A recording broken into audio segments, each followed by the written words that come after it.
Kieran, it's great to see you. Thanks for having us down. Love the gym, mate. Loads of character in here. Yeah, that's it, mate. It's we've had it now for I'm trying to think now, 2013, 8 years now. So when I say loads of character, it's part bomb site. yeah. Well, that's it. I just get shouted off my wife all the time for it. She said, "Clean it up, Tristan's coming." So, yeah. But it's great. I mean, this is what a boxing gym is, isn't it? It's not plush. Yeah. It's not bloody. It's not like a third space gym or anything like that. It's amazing. It is what it is, and there's blood all over the floor in the ring. You know what I mean? It's like there's cracked mirrors, there's sweat all over the mirrors, and you know what? It's a boxing gym, and I love the old school boxing gyms. When I go around travelling and that. Went to Spain recently. I had a show over in Spain, and we went and seen a couple of the old school boxing gyms. To see this is like. The Ritz compared to some of their gym, I'm telling you, it is. So how are things now, and what are you up to?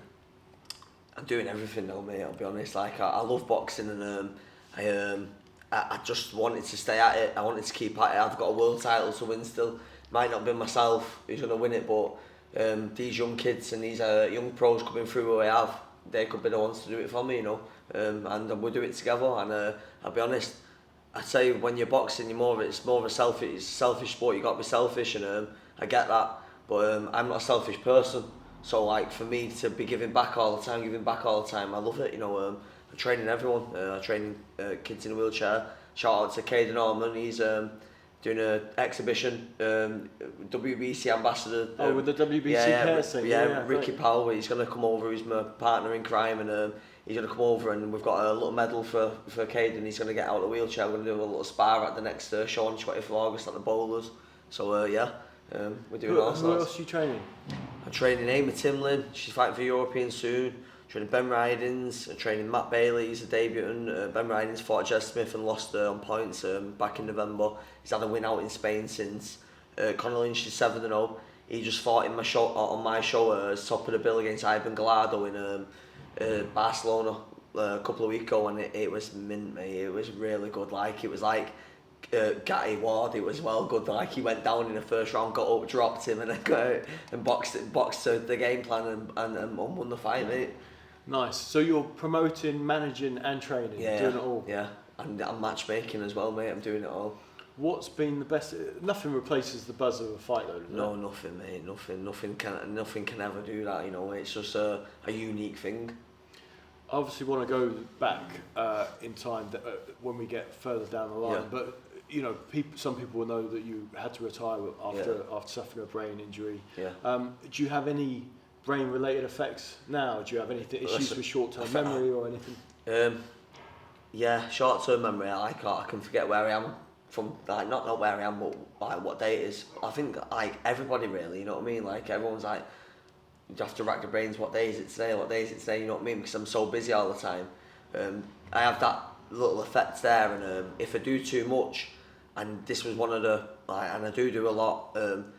But if I run myself to the ground, sometimes like one side of my face won't work. It sounds mad, but it's like a little mini stroke, if you will. Like it's like, I don't know, they said that it's going to be a side effect for the rest of my life, you know, where I remember doing like, I don't know what, it was like a year later, I had to go back to hospital. All my tongue was hanging out of this side of my mouth and that, and I had the brain injury happened on this side of my head, on the right hand side, and then all this side of my face weren't working. So my eye was open here, but it weren't open there, and that, you know what I mean? It's a mad one, but I've not had that since. That was like 2014, so it was 2013, so it was a year later. What about headaches, anything like headaches, that? You get bad headaches. When you get an headache, it's a bad headache, but... so full-on migraine? It's like wipe you out for the day, but to be fair, I've not this year anyway, I've not really had one, you know. I've had the odd little headache, but not too bad, you know, I've been alright. Has anyone said that anything might change for you down the line, or is this what you've got now? No, the advice I got after, obviously, on the British Board of Control would never have given me a licence again anyway, but it was because I thought I was alright, I'll be honest. Like, even had the bleed, the same bleed what Spencer Oliver, the same bleed what Michael Watson had on his brain, had that same bleed, acute subdural hematoma, and I just thought I was alright, I'll be honest. I was in there thinking, right, I'm gonna have to move up to 10 stone now, and I was in the hospital planning my reign at 140, mate, that's what it was. But it was like a bit of a kick in the teeth when I found out 3 months later when I got my last appointment with the doctors that you're never going to box again, you know what I mean? So the advice I got was like, look, don't get it in the head because it could be fatal. And then when I seen what happened with Nick Blackwell, the second time around after he had the bleed on the skull and then he had the brain injury, I thought, you know what, it's too risky getting in there just thinking that you can do it, you know what I mean? Had you got in there? I did, I'm not going to lie, mate. I'll be honest, you come into the boxing gym and this is all I've known since I was a kid, so I was just like, look, I'm alright, don't worry about it, and, you know, like, to other people like curious about it, and I'm like, I've got in there with pros and I still beat them up, like, don't get me wrong, but then I'm like, you know what, it come to a time where my 15 stone mate was getting in there and was having like 10 rounds with each other but going for it, you know what I mean? And I felt a club run where you see the flash, and when you see the flash, and that was my thing where I was sitting that, I'm like, yes, that got me giddy. I'm like, right, we're in a war now, you know what I mean? And then when that was happening, like, when that happened to Nick Blackwell the second time, I'm like, I'm not doing it ever again, I'll never do it ever again. I'll get in with the kids, I'll mess about with the kids, but when, like I say, these kids are getting too good for me now, you know what I mean? So I'm like, no, I know my limits, you know what I mean? I know where to stop and where it's too much, you know what I mean? It's a really cautionary tale, the Nick Blackwell one, because obviously he suffered a brain bleed against Chris Eubank, and there was a couple of things there. One, he obviously revealed afterwards that he was hurt and badly hurt in sparring by George Groves in the build-up. So you can question whether he was fully over that from the spar. And then obviously he was in a coma after the Eubank fight and told he wouldn't box again, same as you. And then he went and sparred, and then he was never the same again. And back in a coma. 100%. So it's a real lesson. It's sad that people have to learn like that, but it shows how addictive boxing is. The fact that you both rolled the dice to go back in. I'll be honest, like, you know, people will look at it like you rolled the dice, but for Nick and for myself, I know this for a fact that it's just our second nature. Like, going in there is like a window cleaner going and cleaning his windows. For us, that's not nothing, you know what I mean? Like, we'll get in that ring and it's easy, you know what I mean? And that's and fun. You enjoy it. It's fun. We enjoy it, you know what I mean? So it's addictive. It's like a drug, you know what I mean? So I get it, and I understand when Nick got in there and did it. I understand why he did it, you know what I mean? And it weren't like just to show that he still got it or anything. It's just because he loves it, you know what I mean? And that's the same as me. I love it. I think that's really powerful in two respects. One is that you actually did, and I'll say it again, even though you don't see it like that, but one, that you rolled the dice because you loved it that much, but two, that you managed to stop because you were like, okay, it was the Nick Blackwell situation. It's not more than a doctor telling you one more hit could be fatal. I just felt like I was being selfish again, and I thought, well, I'm not getting anything out of it, you know what I mean? I'm not actually with my... Not making the money, put the food on the table. And it's just selfish on... It was when my wife was pregnant with a second child, Fraser Farrell, and Fraser Joe Farrell. And I was like, this is selfish, I can't do this no more, you know what I mean? And I remember coming away from the gym thinking, I'm bang out of order, and I'm not being selfish no more, and I stopped doing it, mate.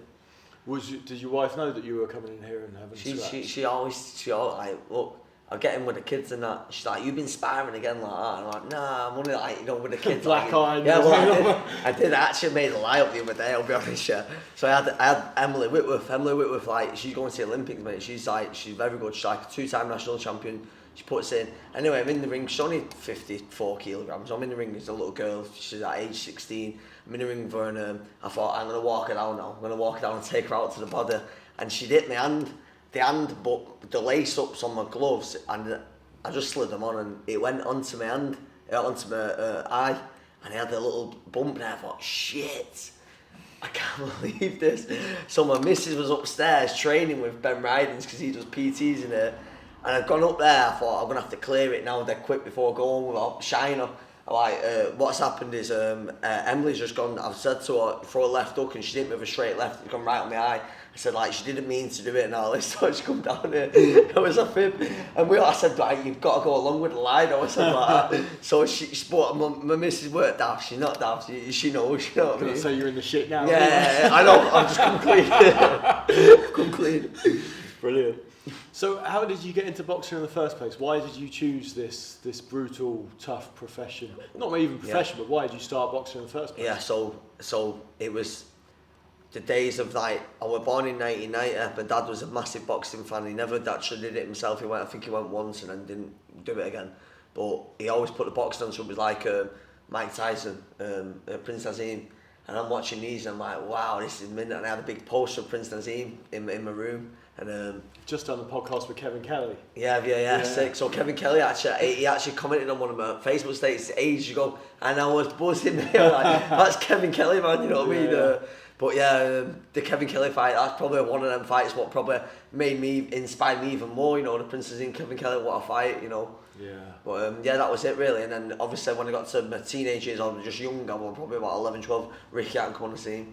Ricky Hatton was like God, and he still is like God to me. You know what I mean? And I trained with Ricky for a bit. He promoted me for a bit, and I've stayed in touch with Ricky, and I know he was there yesterday, wasn't you? So yeah. So what did you think about Naz then? What appealed to Naz? Did you like? It was coming out on a flying carpet and everything. Mate. What can you dislike? It was just entertaining, and just how cocky he was in the ring, but how good he was. He could back it up. Yeah, he had the power in both hands, mate. You know. I loved it. Like at Prince Nazim, it was when he were fighting. It was like everyone, my two brothers, my mum, my dad was all in the front room watching it. You know, it was like a celebration. And obviously when Ricky Hatton come on the scene, and the same with Ricky. Ricky's like it's like not the same for me anymore with like regards to boxing. I love my boxing. I like Manny Pacquiao, but that's probably the only one who probably would sit up and watch at the minute. You know what I mean? Pac-Man, because he's a legend as well. But it was like we'd stay up. I'd get up at 2 o'clock in the morning. I'd be half asleep watching it. But nodding dog. I'll do it all the time. And I remember when Ricky fought Floyd Mayweather, and every fight I thought Ricky, this might be a step too far. Even the Eamon McGee fight, I think, he's gone too far here. You know what I mean? And then when he got to Floyd Mayweather, I was so sure he was going to beat him. Like, he's going to beat Floyd. He's going to beat him. He's going to do it like that. And then when he got knocked out, I was crying. I started crying. I went out. I ran 7 miles. I'm like, I can't believe this has happened. I was crying, running around the streets. It was infuriating as well because he didn't get a fair shake for Joe Cortez. No, he didn't. Which I know, obviously, people say, "Oh, Ricky said it until the cows come home." But if you watch that fight, especially now in hindsight, it's terrible. It's terrible. 100%. Couldn't get on track. Yeah, and it's a shame because obviously everyone wants to see the best fight the best, and they want to see the best give the best of themselves, but he just wasn't allowed to do it. Yeah, he weren't allowed to do it, definitely. So, what did your parents do then? So my mum's always looked after us, full-time parent, and my dad's he's been the top man as he does we do tarmac, and he was always running the tarmac business. My dad had like 50 men working for him at one point, so my dad was really busy with it. And anyway, he's sort of mellowed down a little bit now. We would just do a couple of days here and there when he wants, really. But yeah. Were you a close family? Close family, really close. Like it's just me and my brother. Like, it's a small family, really. We haven't got a big family. And when I went to the boxing gym, it was obviously I loved the boxing, and me and my brothers, we grew up on a council estate, and I was always the one giving out black eyes. So like my mum would say, if they hit you, you hit them back and that, you know what I mean? So I was always the one who just went over and hit them, you know what I mean? So I give a few black eyes out, and I got took to the boxing gym. It was my 7th birthday, and I went to the boxing gym and I loved it, and I fell in love with it, and I was there like religiously every week. Like I'd just sit there with my bag wait for my dad's mate to pick me up. He'd come out, drive out, and I'd go on, jump in the car and get there and go to the gym. I can just envisage you being a good amateur who was just busy and throwing. Yeah, well, you know what? I was actually good, but I weren't dedicated. It was a hobby. Right. I didn't know like what I needed to do. It's like it's a picture there. If you grab that scrapbook there, Tris, there, that blue book there, I'll show you now. Top or bottom? Yeah, that's bottom and the top there. We can get the top one as well. It's got photos in it. But so this is that was when I was 11-year-old. My dad had about 7 fights there. Yeah. And then if you look here, there's Amir Khan when he was 15. Oh wow, okay. That's me when I was 11-year-old. And every time Amir were fighting, I was fighting. And he were getting in the ring, jumping in the ring with me and Haroon, his little brother. Yeah. And beating us up. And we were getting good, but we didn't know it was good, you know what I mean? We was getting good because we were getting levered off Amir Khan, you know what I mean? But we were just messing about, you know what I mean? So we were just having a little mess about, and then I was pretty good, but I didn't. So how good was Amir then? Just Amir was, you read them write-ups, and he was like, Amir knocked this guy out in a round. Amir knocked this guy out in a round. He just used to stop everyone in a round, mate. He were really good. He were lightning fast, and he were dedicated. But I never knew what Amir was doing. Amir was running like 3 mile every morning. Every morning he'd get up 3 mile before school, and I didn't know that I had to do that. So I weren't that good. I could fight. I'd fight the best as well. I was heavier than Anthony Fowler at one point. Anthony Fowler, I grew up with Anthony Fowler as well, and we'd be in all the same competitions, the Northwest region fights and stuff like that. And I was heavier than Anthony Fowler at one point, and that was wrong, you know what I mean? But I was just like it's funny you talk about it, because my son's now 15, and I talk to him about nutrition and training and how it affects performance, because back then you just think you're either good at something or you're not. You don't realise that you can improve the percentages by doing bits. I'm going to have an excuse here. At the time, the mini fridges was a new thing. I had a mini fridge in my bedroom, and I had Fanta lemons, and I could swig in these Fanta lemons. I remember weighing in for the schoolboys, and I weighed in at like 44 kilo.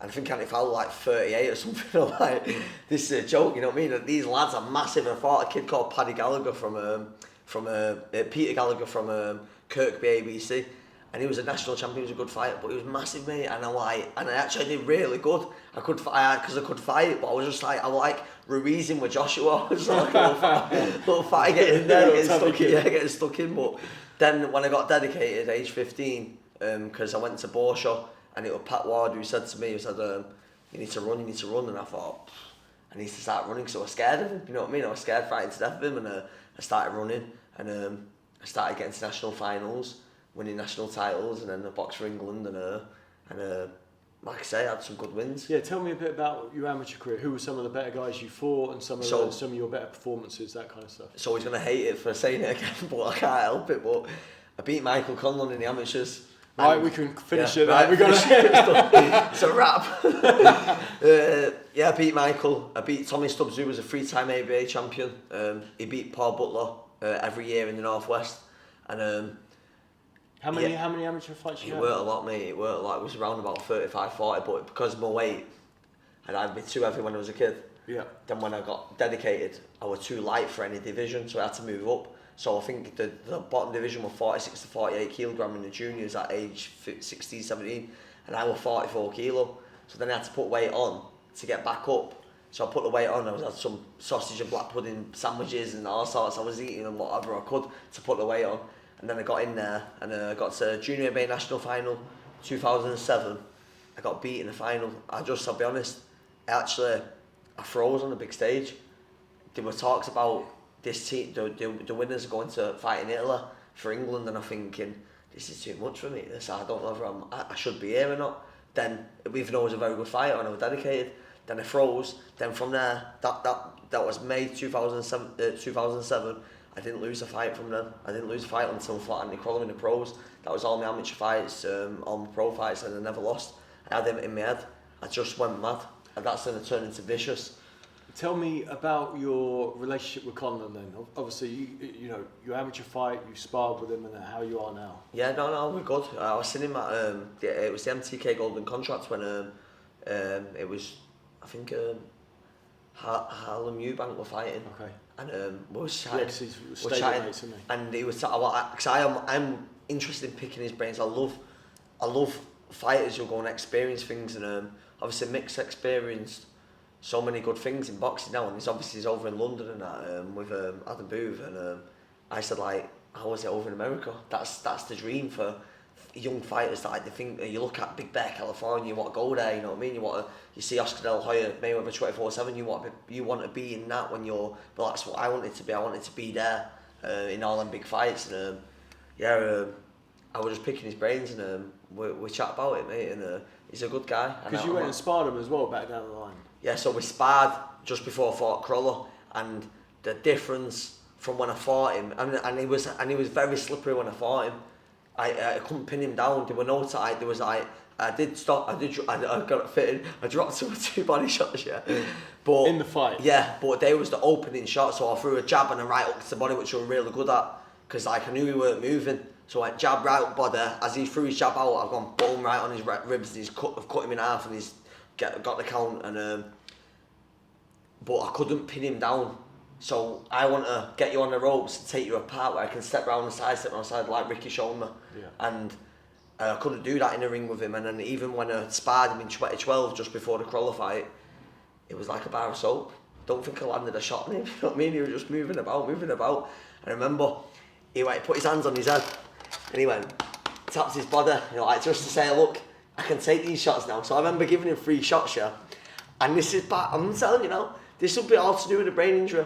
So I thought, right, well, I thought, it's the shots you don't see what hurt you, so I can hit you as hard as I want now, and they're not going to hurt you, because you know they're coming. I said, so I ended up walking back, and I put my hands down, and I went, go on, like that, and I took 3 or 4 big right hook, left hooks, they went bam, bam, and Eamon McGee shouted at me, and I thought, right, shit, that's a bit stupid, that, yeah. I'll get my hands up and I'll start boxing again, so I did do. Finished bar, I went back and I had a fucking massive headache, mate. My head's banging, and then obviously 5 weeks later I ended up fighting Crolla and I would bleed on the brain. I'm not saying that Conlon did it. I'm not saying Conlon did it, you little bastard, but yeah, I'll be honest, everything what was going on with the sparring, because I'll be honest, John Bean wanted me to save my face. He said get a bar on you, the winning head. I got a winning head guard. I never wore one of them in my life. I actually got a green head guard somewhere around there, and I used to wear that for sparring. It's an open face amateur head guard which I always had, and that was my head guard. It was like imprinted to my head, and I knew that it was good. You know what I mean? Yeah. But then when I put the cheek pieces on or the bar, I couldn't see a thing. I'll be honest. Yeah. So I feel like that did more damage than good. So when the sparring partners were throwing shots, I couldn't see them coming. I was getting it. You know what I mean? So when you turned pro, what was the dream? Well, what happened is, and it's actually funny, I'll show you now. I was on the England squad, won the GB, so I was at flyweight youth, and Jazza Dickens was the weight below me, the same weight as me, but the year below. But youth was age 17, 18, I was 18, I just turned 18, and Jazza was 17. There was a round robin, England versus Ireland. It was Rory Dalton and Declan Gerriter representing Ireland, and it was Jazza Dickens and Haroon Khan representing England. Right. But Haroon Khan didn't get past the northwest region because I know this is a joke. I've just won everything. I've won the GBs. I won the GB 3 Nations. I won the Junior ABAs. I beat Michael Conlon. I beat Peter Brady, who was a former European silver medalist. I stopped him in a round. I'm like, I can't do any more than what I've done. I'm in the gym training my ass off, and I got in there and there was nothing being spoke about. And the same was with Ronnie Ephraim was at the same time. Ronnie Ephraim was a very good amateur, and I look up to Aunt Ronnie because he was in my gym, and I'm like, what be like Ronnie? And he got overlooked, I think it was Joe Hughes, and he beat Joe Hughes. And then I'm like, Haroon Khan's not going to fight me because he knows what will happen, you know what I mean? So he got picked, but I'll show you now. Look, so this is what Jazza texted me at Christmas time. I was doing an interview, and he said, nice one, Jazza, hope you bro. Did you have a good Christmas? He said, boss that, mate. And yes, we had a good one. Hope you did too. You should have told them about the story about the England camp when you pummeled me and they still took me, haha. So that was sort of... Jazza watches this. Jazza likes this podcast. But Jazza will say well, I'll be honest, Jazza was he was like Michael Conlon. He was like a bar of soap. But we had a proper war. When we sparred, every England boxer, because obviously it was just everyone in England, but Callum Smith were there, Anthony Fowler, there was all there, and they was all stood round watching us too, and they all gave us a clap at the end of it. We stood there and we went to war, mate. But Jazz is a really good fighter, and hopefully, fingers crossed, get win that world title next month. So when you turn pro, I mean, you said obviously you wanted that 24/7 treatment. Everyone does, but what do you think was realistic? I'll be honest. At age 18, you don't know what's realistic. You think you're turning pro, and you think it's going to be this, you're going to be that, and sort of you get spoken to you're going to be fighting for the British title in 4 fights, you're a flyweight, and I was thinking, this is good. So tell me this. So break that down to me, because when you said you turn pro, you think this and that. Tell me what you think. Do you think that you're going to get in, win a world title at 26, 27? I'll be honest. I was on I was age 18. I was on a fast track. I was fast track, mate. I was look. I'm going to win a world title when I'm 21. And then retire at 30 with millions in the bank. And that's it. I'll be honest, it was never about the money. I never asked what I was getting paid. I never asked what I was getting paid. I weren't interested in that. I tell fighters now, you've got to ask me, you know what I mean, when obviously I'm managing, promoting myself, you've got to ask me what you're getting paid, and that's part of it, because I think my own failure of it was like I never got asked what, but you know what, I didn't do it for the money. It weren't for the money, it was for the world titles. I wanted that WBC strap, mate, you know what I mean, and that's all it was about. It weren't about any of that, because I could quite happily have that WBC green belt in my mum's house right now and still like be living in the terrace at the bottom of the street. It weren't about the money, and it was about the love for the sport, and that's what I fell in love with. It's like now I don't do things for money, I do things for experience. Look, the money helps. The money helps when you get a bit of money. You obviously got a family, got a mortgage to pay, but it's not about the money. It's about making Emily Whitworth fight in the Olympics, about making Mac Moore, the little kid who keep putting on reels, win a world title. It's about that's what it's about. It's about the experience of going over to Spain and taking these fighters who are from these council estates, Langley, Conor Lynch, who went and boxed in Spain, and everyone tuned in.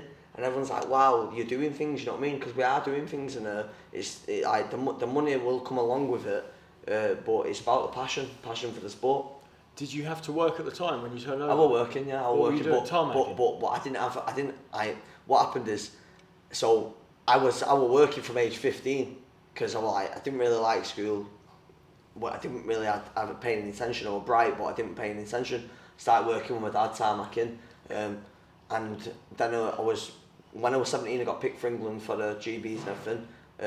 I was working as a hard carrier with the big blocks for this big building what got built, and my dad said, right, you fight for England and you're turning pro and all that, like you stop working now, you don't need to. I didn't need money.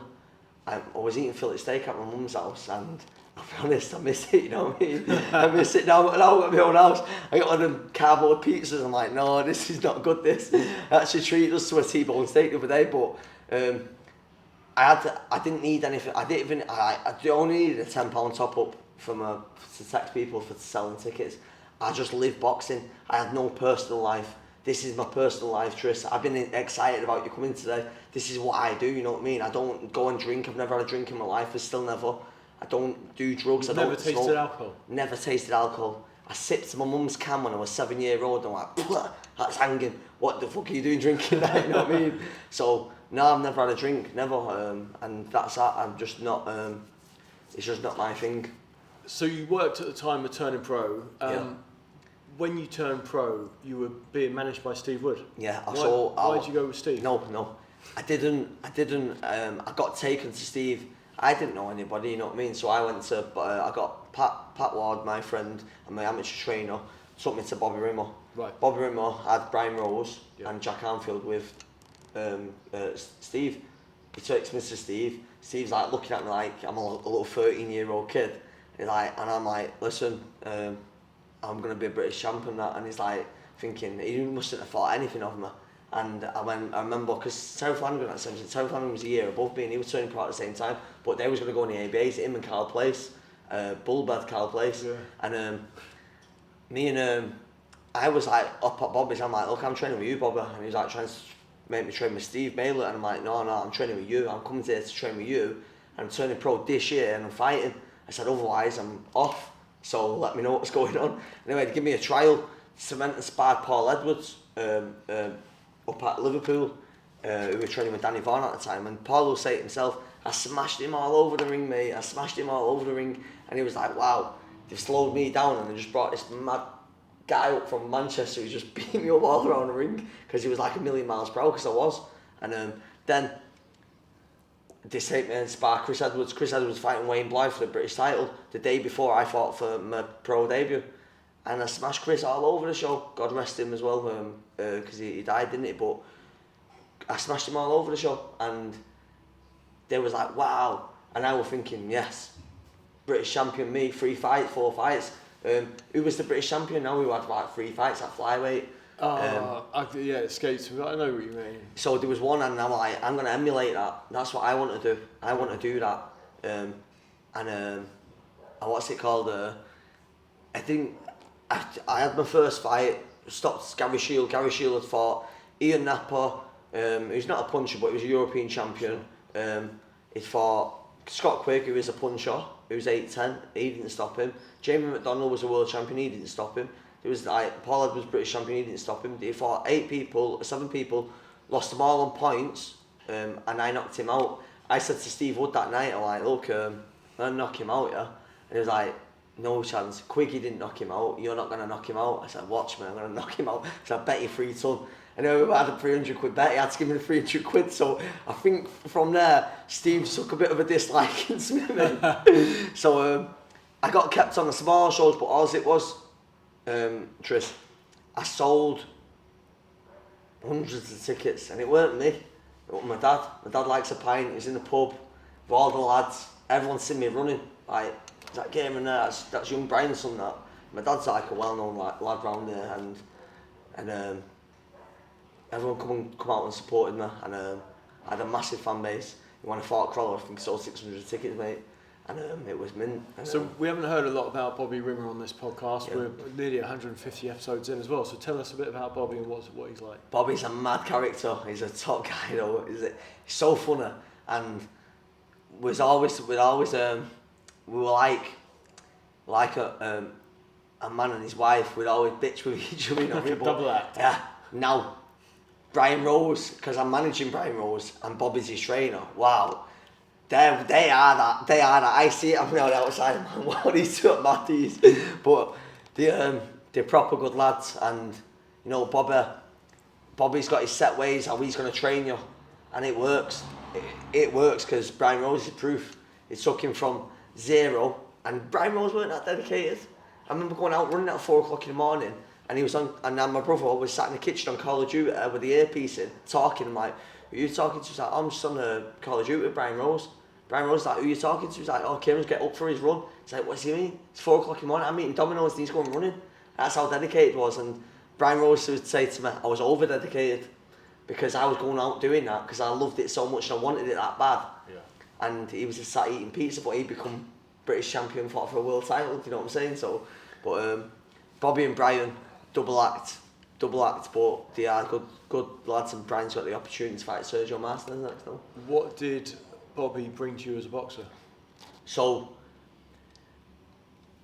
when I turned pro, I went to the gym and I said, I seen you with Matthew Hatton yesterday. Matthew Hatton come in the gym, and I'm like, oh my God, it's Matthew Hatton. And then I seen Michael Gomez there, and I thought, oh my God, it's Michael Gomez. I remember when he fought Alex Arthur and that, and I'm starstruck at him, seeing Bobby take him on the ring, body bag and that, and I'm thinking, this is where I've got to be. So Bobby showed me all that. So he was like, he shadowed Billy Graham in the Phoenix camp. It was there. That was their gym, and I was just buzzing that I was part of that legacy. Yeah. So like, it so was, you think it was, Billy showed Ricky obviously all the stuff.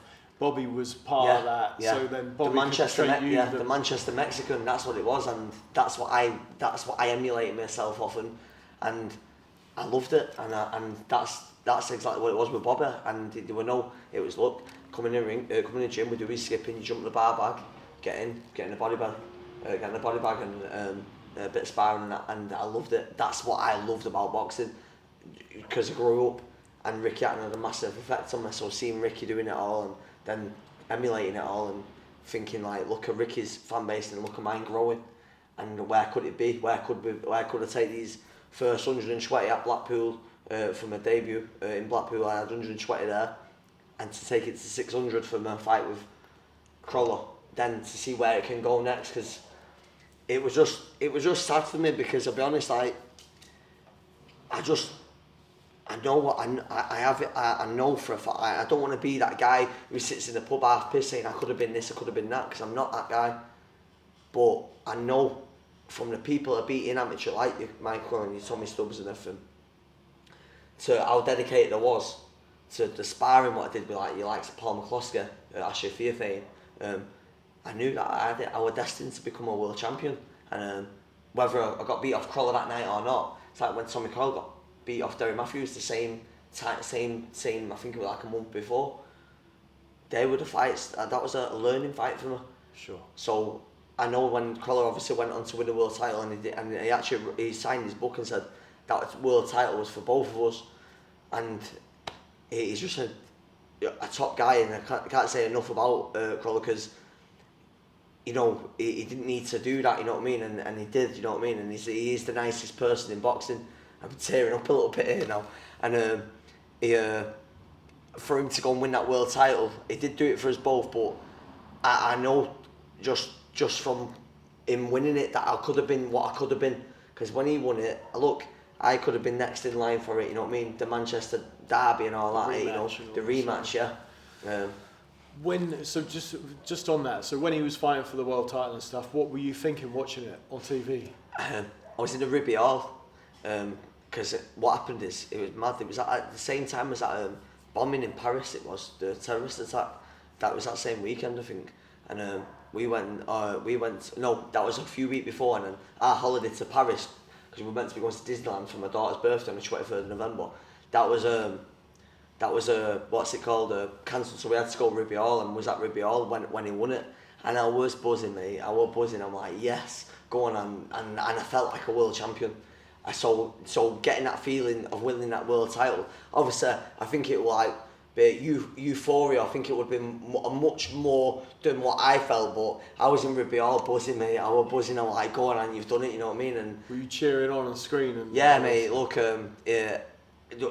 it was just mint, you know what I mean, it's, and like I say, for Anthony to go to LA and fight Lomachenko, who was regarded as one of the best pound for pound at the time, like, and I said to him, I said, look, I seen a picture of Crolla versus Lomachenko with the stadium all lit up, and it was all the L fans was in there, and I'm like, I took a screenshot of it and put it up on my social media, like, whatever anyone says, you made it, you know what I mean, you made it, you done it, you know what I mean, so like, whatever anyone says about you or what you, or whether you were shit or you were good or whatever, you can't take away from you, you did it, you know what I mean, and I'm so proud of him for it, you know what I mean, because he's done it and he's flew the flag, and it's not even that.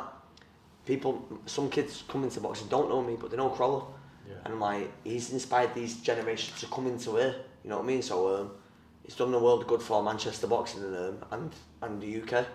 You mentioned obviously Ricky earlier. He promoted you for a bit, did he train you for a bit? Yeah, so did he ever say to you that he sees himself in you? No, Ricky, well, I don't know, I can't remember it, them specific. I remember Paul Speak were managing me, and no, it was Richard Poxon, who was the head of Hatton Boxing, who was managing me.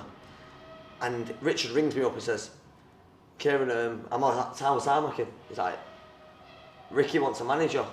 I'm like, oh my God, just let me get a seat, mate, let me get a seat. Like, what you say, Ricky wants to manage me. I'm like, oh my God, this is mint. I'm like, and he like, so obviously, you know, if you want me to release you, he's going to do it, because he didn't have his manager's license, Paul Speak had the manager's license, but Ricky's managing him through Paul Speak.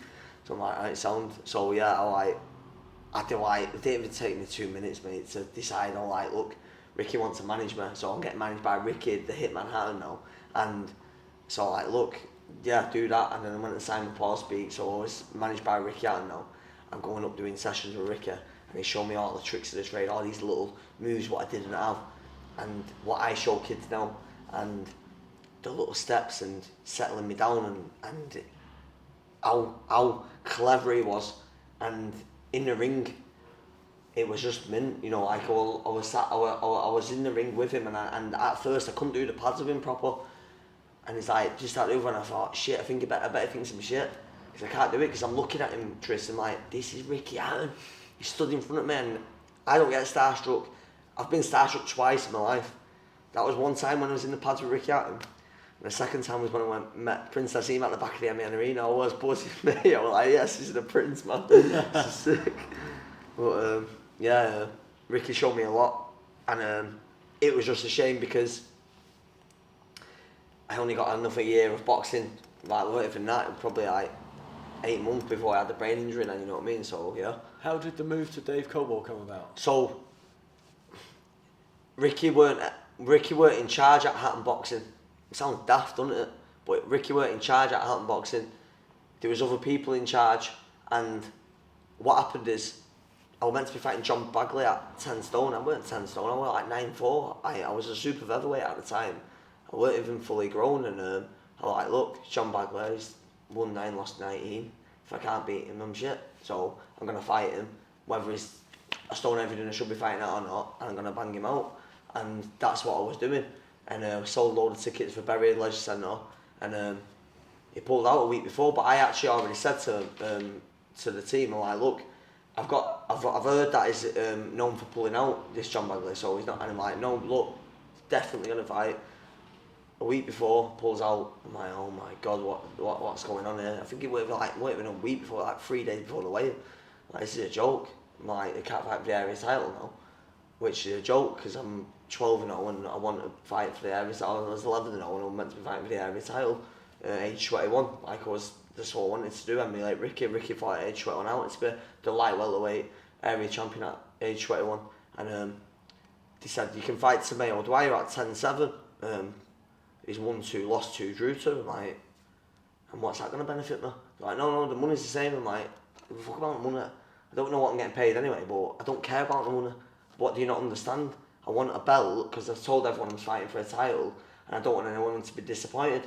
Listen, they wouldn't have been disappointed, and looking back in reflection now, they wouldn't have been disappointed in hindsight, but that was in hindsight. At the time, I thought everyone really wanted to see me lift this title over my head. So I'm like, look, I need to fight for a title, and there was a thing, I didn't want to fight for no international masters. I'm like, well, if Mayweather's not fought for it, then I'm not fighting for it, you know what I mean? I don't want to fight for international masters, a British challenge belt. I want to fight for a real title, so an area title, in my opinion, is a real title, and I didn't get to fight for it, so I'm like, right, look, anyway, I give everyone the ticket money back, and they didn't like it, and they were like, look, they're basically, you should have took the fight, this, that, the other, and they released me like buzzing.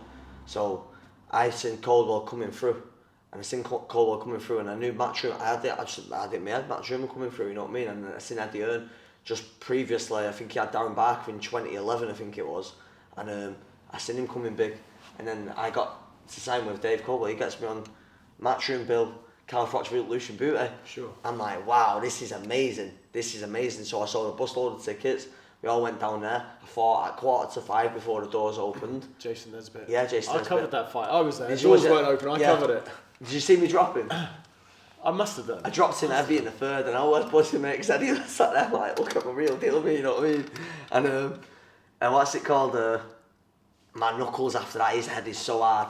My knuckles were black, and it was hurting my hands more than it was hurting his head. I thought, I was going to keep digging him in now, because I've dropped him already. He's gone.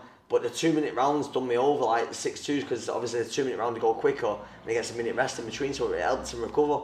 Whereas when I dropped him in the third round, I think it was, I feel like if he had that extra minute with the 3-minute rounds, because he was restricted to 12 minutes, that's what the board do, to restrict you.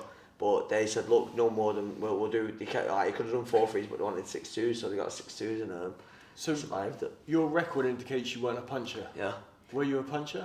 I'm not going to say I was a one-punch con, because I weren't Edwin Valero, I know that. But Who is? Yeah, but I was definitely, like, if you see Ricky with a lot of knockouts, I definitely was like that, you know, I definitely was like that. My body punching was very good, and but you're not going to stop these guys in 4 and 6, you need 8 and 10, you know what I mean? And obviously when I fought Joel Feed and stepped up myself for the area title, when Dave Cole got me that 4 weeks after I fought on a Carl Froch undercard, and I knocked him out with a body shot, and he actually called me a plastic Ricky Hatton at the time, and I'm like, yeah, sound, we'll see about that. Boom, bam, like that, left up to the body, done him.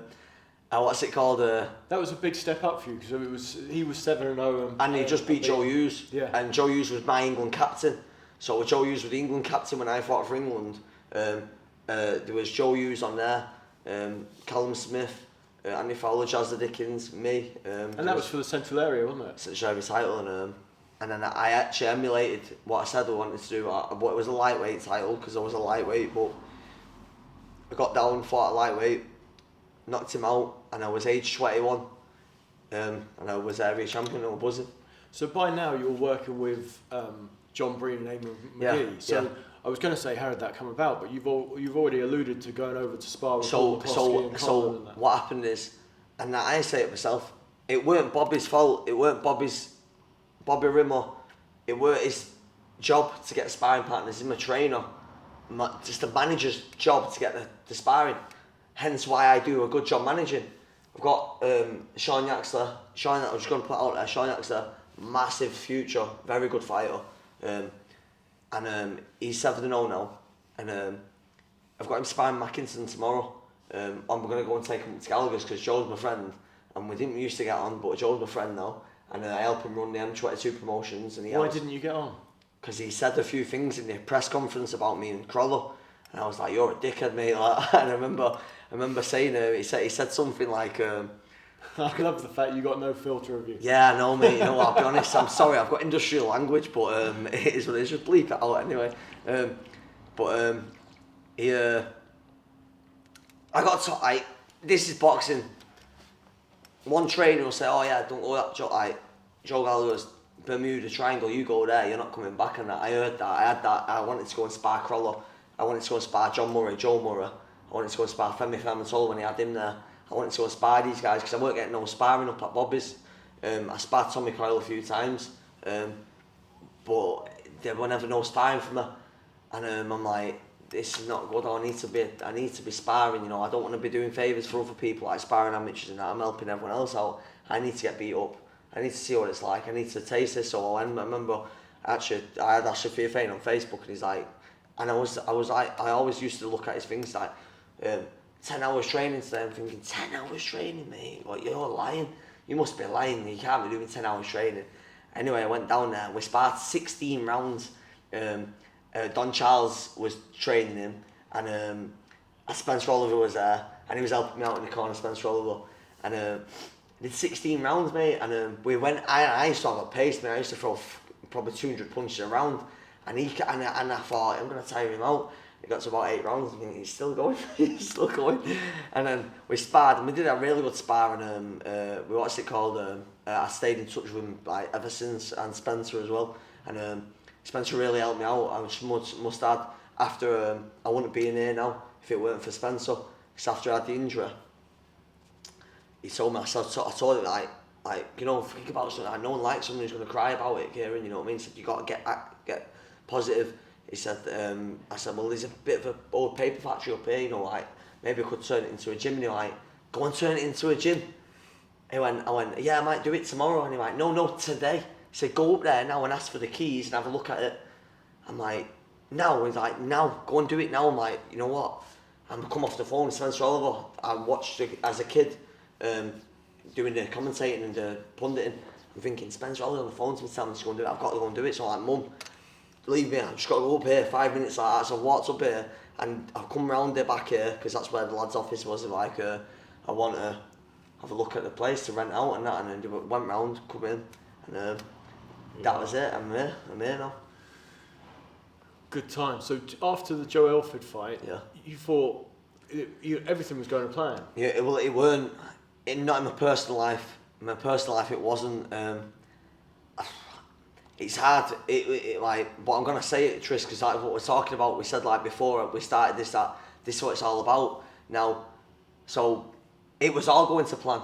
Central Area Champion, my girlfriend was pregnant, which I found out probably the day after I fought my 13th fight, my 12th fight on the Lucian Butte Carl Rocks card. Yeah. Found out she's pregnant.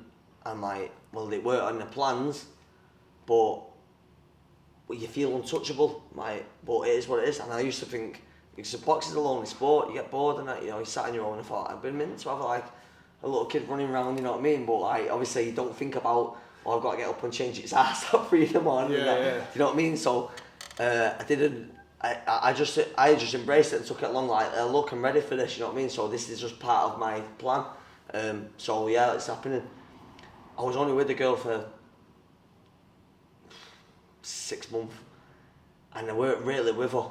I was with her, and I spent a lot of time with her, but I was just a young lad. I was just doing my thing, you know what I mean, and boxing come first, and then that happened, and I got told this girl's really bad with drugs, and I didn't listen. I'm like, well, I go to bed at 8 o'clock at night because I get up and run at 4 o'clock in the morning, so she can't be bad with drugs because that's not my thing, you know what I mean? So obviously we weren't living with each other. I was living at my mum's house, and I was staying there. I needed to win a British title at least before I moved out of the house. And that was the thing. That was my plan, like British champion before I get a bird. Anyway, she come along. She's pregnant. Then I beat Joe Elford, knocked him out, and then a week after, I got my wisdom teeth coming through. So I was 21-year-old. Wisdom teeth coming through. And I thought I had the infection in my gums, so my dad said, get some hot water. So I boiled the kettle, put hot water in my mouth, I kept it there, burnt all my mouth, so I went to the doctor and said, you got a double whammy, your wisdom teeth coming through and you got 3rd degree burns in your mouth, yeah, because I was just thick, you know what I mean? I was just thick, I was really thick when I was boxing. 3 weeks later, just chilling in my house, eating jelly, because that's all I could eat, and I got a phone call from my dad, old lady who we know, been in the bookies looking for £50, what she'd lent my ex while she was pregnant at 1 o'clock in the morning, because she said that she had to go and pick me up from the airport. I weren't at the airport though, and then I realised that she was taking cocaine, pregnant, and I was meant to be in a prize fighter. That's what it was. I was meant to be in a prize fighter, the one what Terry Flanagan won, and everything went tits up. It just went wrong, and I'm like, my dad said to me, you're going to have 6 months out, you're going to have 12 months out. I said, whoa, no one's stopping me from becoming world champion. This is not happening. I'm going to fight on. So I was starting slow in sparring, like I said to you earlier. So, but you can't start slow in prize fight, or you've got to be fast. So John Bean said, look, I'm going to have to pull you out, give you a 6-rounder, just to keep you active, and then the English title, you're mandatory for now anyway, it was English title eliminator / title. Then I'm going over and I'm just on the phone. I'll be honest, I had like £700 phone bills. I'm on the phone to her 24/7 thinking that she can't do anything if I'm on the phone to her. I'm on the phone to her, and just as I go to sleep, she's out in partying at houses, but she's pregnant and she's taking cocaine, and my daughter. So everything's going wrong in sparring with the head guard, and I had the infection in my toenails because I was running too much, and then I had to rip my toenails off. I went in the bath in Belfast, got some wire cutters, clipped them, ripped them off, blood on all my feet, and I said, there's no lie, because Jamie Conlon was in the gym with us at the time, and I used to come with one less toenail every day. I ripped them all off. I had nothing on my feet. So I had to have these. I had to go to doctors to sort it out. Then I had a hematoma in my nose. I was sparring. Dan McShane, who was unbeaten at the time, he headbutted me because I was from Manchester, and that's how rough it is in Belfast. And he gave me an headbutt, and I'm like, oh, that sound there. Smashed his head in like that. I got a big. My nose went fat, and I thought, this is my new Rocky Balboa look. I'm gonna look like this. You know what I mean? I've got this big fat nose now, and what's it called? I went to the hospital, probably about 5 weeks before my fight. But he told me can't spar for a week, so I left the sparring. Then John Bean said, look, you need this head guard. So I got the head guard, a winning head guard, with a bar across my face. Put that on, can't see a thing, getting levered in sparring by Michael Conlon, by Mark McCulloch, by anyone who sparred me. We probably got the better of it at that time. Started doing a bit better towards that, because John being like, oh, I'm going to pull you out if you don't start doing better. I'm like, I haven't got to sort of get better. I'm trying my best, but I'm dieting as well. And I'm killing myself to make the weight, because I'm walking around at like probably 11 stone and coming down to 9 stone 9, but it was hard. And I weren't eating anything or lying about eating and that. I'm like, alright, I would sort of take a spoonful of porridge in the morning, leave it to the side, go cold, tip it out, say, oh yeah, I've had a bowl of porridge this morning, I've had a cup of tea, when really I've had a sip of a cup of tea and 1 spoonful of porridge, just because I'm trying to make weight. And you go to them extremes, Trish. You know, fighters won't tell you, they'll lie to you. You've got to be on it with them because they are liars. You know what I mean? Like, you have to actually sit there and say, look, drink that water now, so I can see you've done it. You know what I mean? That's how bad they are. And there's also the flip side where they're not just too dedicated like that, but too lazy, where you've got track runs and all the rest 100%. Of it. And it's changed now, because like these apps, what will track all this and that. Then anyway, so I went hospital, rested, went sparring, ripped my toenails off. Everything's going wrong, but we're still fighting. And 2 weeks before, November 23rd it was, so it was 2 weeks before the fight. Crolla on December 7th, I think it was. 2 weeks before the fight, phone call at 2 o'clock in the morning from my ex. I think my waters are broke. I'm like, I'm going I didn't know what that meant. So I'm like, well, just ring your granddad up or something. I said, what are you ringing me at this time for? I've got a fight in 2 weeks. No, don't think you understand what I'm saying. Like, they think the baby's coming. I'm like, oh, shit. So I ring her mum up. She goes, have the baby and that. And my daughter's born. I'm in Belfast with my dad. The street's been taped off because there's been found bomb making equipment at the bottom of the street. This is in Ardine, Estelle Gardens, where Eamon McGee's house was. This is where I lived in Eamon McGee's house. And they were fucking mad. I'm like, we need to get the fuck out of here. Like, so we got a flight home. It cost us probably like 400 quid to get them flights that day. But we got the flights, we got home, and went and seen my daughter born. My daughter's, and this is it, this is the stuff what people don't know about. They think about, oh, it's hard because Kieran had his career fell apart. No, it weren't. My daughter's shaking, doing this. I'm like, wow, she come out, she's 4 pounds 12 ounces. She's the size of my hand, and she's shaking. I'm like, my ex is going out for fags. She's not interested. And nurse comes over. I'm like, what's up? Oh, I'm shaking. She's not having a happy time. Basically, she's having drugs in the system. She's not having cocaine going through her. So she's going to have to wean her off it now. My dad said to me, the pen's mightier than the sword. And I wanted to go and smash the windows up because my daughter's basically fucking gonna die and that, you know, or basically she's got drugs in the system. I never took a drug in my life. I don't do that. It's hanging, you know what I mean? It's horrible. I can't do that stuff. So to see my daughter shaking, I'm thinking this is horrible. And I like, this was 2 weeks before my fight. So I'm like, Mo, you're gonna have to go down there to her house and you're gonna have to sit there every night. So my mum stayed there at her house to make sure that my baby was alright. My daughter Kira, and then come out. Obviously, I had the fight, I had the bleed on the brain, and yeah, it was bad.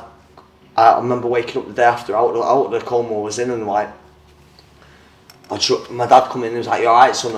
I started crying. I said, "Dad, I just wanted to become world champion. I just wanted to be a world champion." And he started crying. My dad's a big fella, he's 6'2", and he's a big lad, and I've never seen him cry before, not like that. And he was crying, and I remember it all the fight and everything what happened to me. But then after I come out, I'm getting like people knocking on my mum's door, drug dealers and people who she owed money to, and I'm giving them the money. Like, obviously, I didn't have a lot of money. I got paid £2,100 for the Crolla fight. That's all I got. And but I didn't ask for the money because it weren't about the money. And I don't get upset about that because it weren't a business to me. It was my life. So how was your daughter long term? No, my daughter. I got full custody of my daughter. But it weren't as easy as it sounds. I went to the solicitors and it gets drawn out. It's been so adjourned to get shared residence at first. It got and then it weren't until they realised that she's doing really naughty things. You can't keep a kid in there. Social services come to my door at mum's house and I look, this has happened, that's happened. Don't want to go into detail because they were very bad. And can you take care of Kira? So I've been shouting for this for ages. So just put it, she went, you're going to have to go to court to make it black and white anyway, but we're giving you permission that you're the sole parent for Kira. I'm like buzzing, got all the stuff, brought her into my house, and yeah. How old is she now? Kira's 8 now, she's gymnastics and she's doing really good. And she's doing really good, mate, so she's a character as well. But how many kids do you have? I've got 2 kids, so with my wife, Amy helped me out through the court process because I've known Amy since it was like, we knew, she knew who I was, I knew who I was. Her mum used to come watch me fight, so her mum's like, there's only one Kieran Farrell. And she's come home, I remember the night of the Crolla fight, she come home singing, there's only one Kieran Farrell, and she went, you don't understand, Amy, we're going to Vegas, Kieran Farrell's going to Vegas, she's saying like that. And obviously it was the end of my career, but I had a few drinks and she's cheering me on, you know what I mean? So, but no, Amy come to, she helped me out through all the, and we weren't with each other. It probably was eight months before, or we took her out a few times. It was 8 months before we started actually proper dating. And she helped me out through all, because she worked in a solicitor, so she gave me a lot of advice with solicitors and that. And Amy's sort of been there since day one with me and my daughter. And we've got Fraser Joe Farrell now. He's 5, and he's boxing now. He's doing a bit of boxing. just going back, obviously I said about John Breen and Eamon McGee. Yeah. You said why you left Bobby, but why did you choose to go to John and Eamon when there's so much to choose from in Manchester and Sparring? I spoke to with the Sparring, I never seemed to get over it. It was like, because they knew what they were getting when they were going to spar me. They knew that they were going to in for an hard time, so I didn't feel like I got the local Sparring. You know what I mean? But no one really wanted to entertain that. You know, this is going to be an hard spar, a very hard spar. And I don't feel like there were many people who wanted to entertain it, but it was about, for me, Tris, you know what I said about before, like fighters want to go Big Bear, California, you want to go camp and they want to actually do camp. I wanted to do camp, I wanted my camp to be away from home, from the distractions of all the madness, the girls and the, you know, like the bullshit really, what comes along with life, the dramas. I didn't want that, I didn't need to see that, I didn't want it, I wanted to concentrate solely on my boxing. And when I went over to speak to John Breen, I went to train up in the gym. I loved it. I was sweating my head. The gym was half the size of it. They had Caligas heaters on. I sweated my head off, sparring.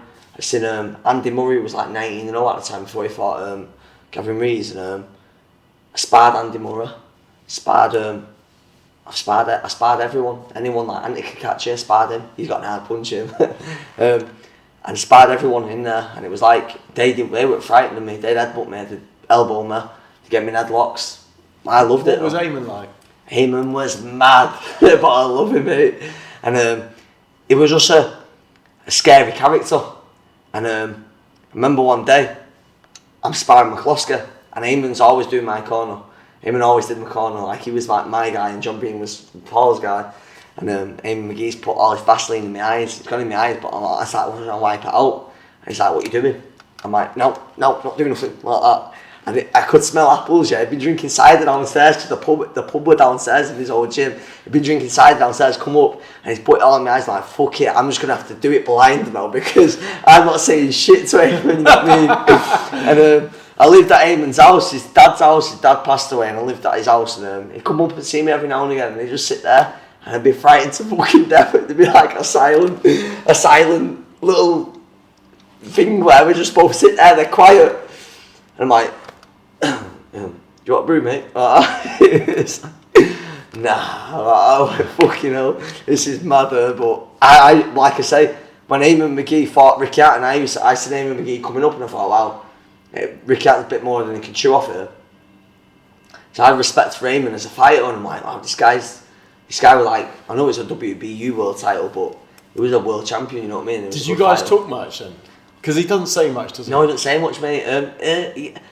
I feel like I got more out of him than a lot of people would, and I had his number, and I rang him just after I had my accident, and I remember him breaking down crying, and I've never, like I say, he's one hard man, you know what I mean, and he's just like bawling his eyes out, because he knew how dedicated I was, and how much committed I was, and I remember sparring Eamon's son as well. And Eamon's son actually passed away. He got stabbed to death. And I remember Eamon crying when he was on the phone to me. And it sort of hit me that because I was like, look, gonna come over and see you, Eamon, and that. You know, like he couldn't even talk. You know what I mean? But his ex-wife Maria's always stayed in touch. She sends me birthday cards every year and that. And they like my other family over there, mate. My Irish family.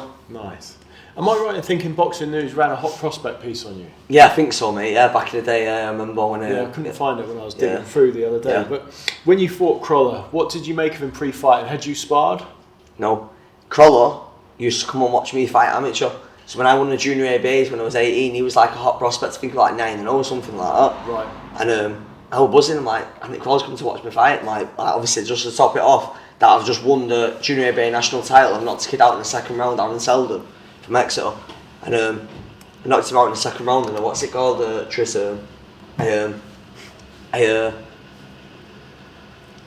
Crolla were there supporting me, and supporting me and Ronnie. He used to come up, and Ronnie used to go spar with Crolla at anti-finals, so it was more nice to see him, but they get to see me and that, and he just didn't know that when you turn your idols into rivals, you know what I mean? So I was just coming through doing my thing, and I wanted to be busy.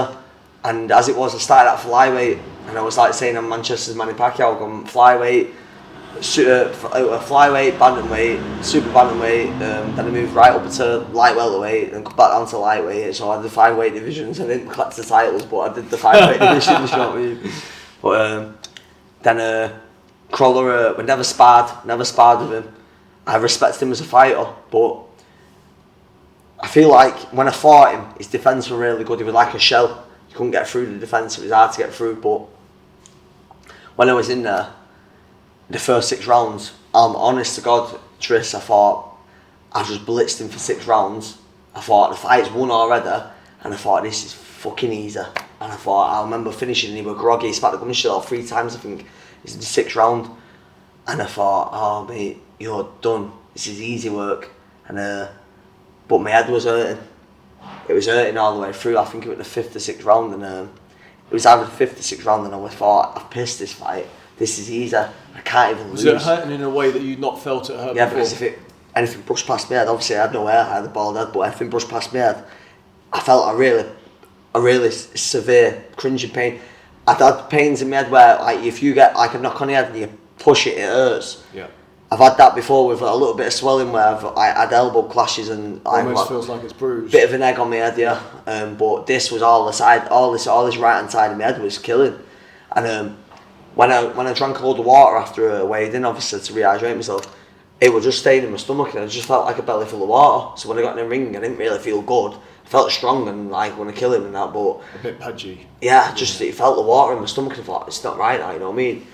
So I dehydrated and I didn't rehydrate. I don't think to the point of severely dehydrated as I was, you couldn't rehydrate yourself that quick. Well, they say, so I went and spoke to some neurologists about this in Boston. They say that when you rehydrate, they can actually see that you can rehydrate your body and the blood cells and stuff, but there's still not enough research now to say if you've been able to rehydrate your brain. Yeah, so that's exactly what it is. He said, the neurologist said to me, it's like getting your brain put in the washing machine, put it on full spin. That's exactly what's happened to you. You're banging about, you've got no protection in your head, you know, the fluid's all gone off your brain, and that was that, but yeah.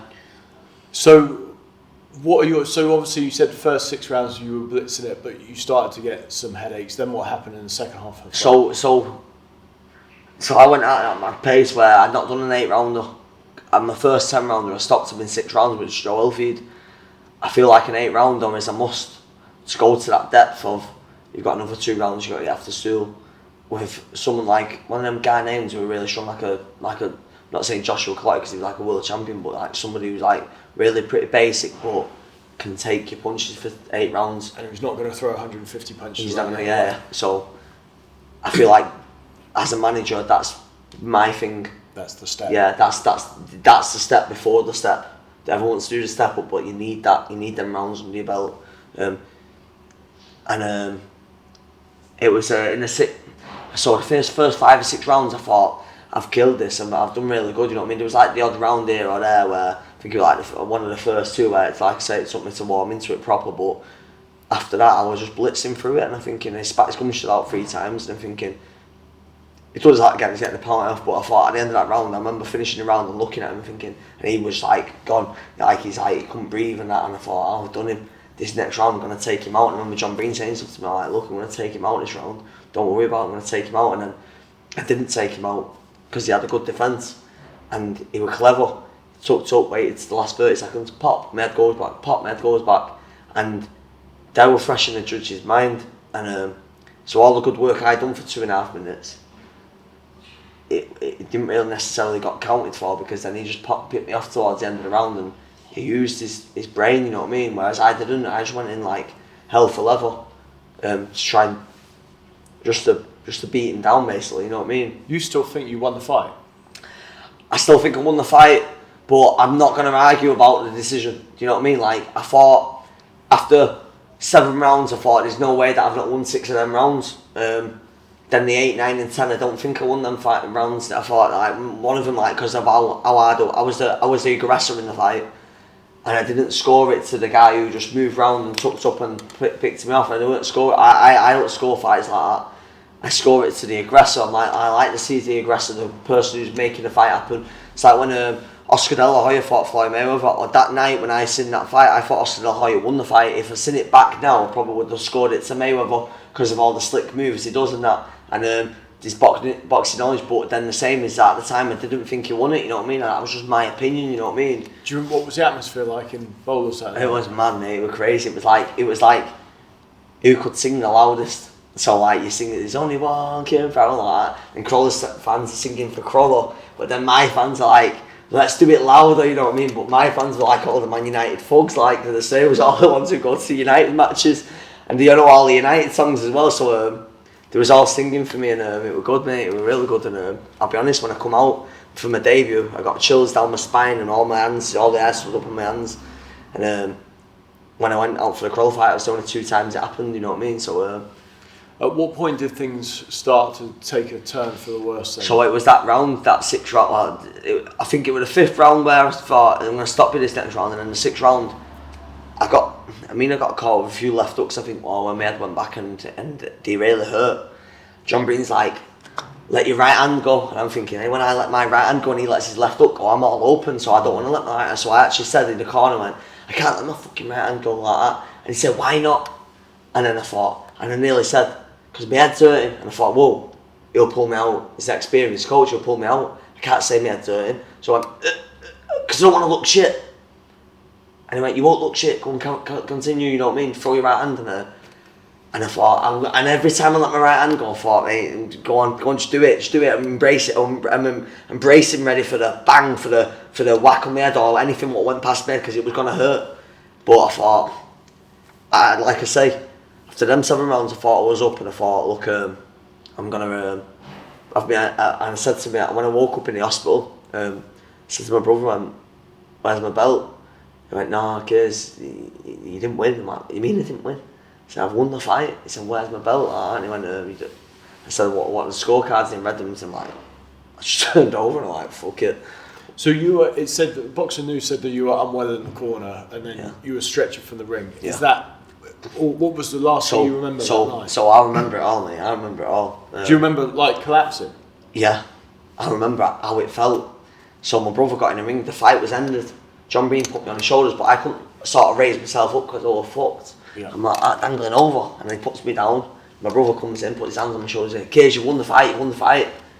And I'm looking at him like from eye to eye in Altruist, and all I could see was the room was spinning fast, like it was like being on a merry-go-round, but it's going too fast. Where it can't stop. And I'm like, whoa, and he's like, "Kids, you alright? You alright?" Like that. And I went, "I feel dizzy." Then I collapsed in my brother's arms. That's my brother who's 3-0 actually. And I collapsed in my brother's arms, and then I kept drifting in and out of consciousness, so then I don't remember anything from there to sitting on the stool. Then I sit on the stool, and I remember the doctor shining a torch in my eye, and my brother said to me, he said, "Look, you look like you had some sort of like Down syndrome or something." He's like, "You're looking at him like that, your jaw hanging out, and like you're looking right through him." And he's like, "Kieran, can you see this? Can you see the shining torch in my eye?" I was looking at him like that, and I couldn't even respond. Then all of a sudden I collapsed in the corner, like, shit, this is bad, get the gas in there on him, put him on a stretcher, and I'm gone. Then I remember I was fitting, and everyone's thinking I'm clapping, so everyone's clapping. I'm thinking I'm clapping my way out, I'm not, I'm fitting on the stretcher. My mum's with me, she's shouting, "Kieran, you better wake up, your dad's gonna be fucking mad at you." And she was shouting at me, and I was in the back of the ambulance, and I vaguely remember this, but I remember seeing blue lights, it was dark, it was cold, I had wet shorts on for all the water, because what happened is, after like 3 rounds, John Breen's giving me water, and I'm just letting it trickle down my chin.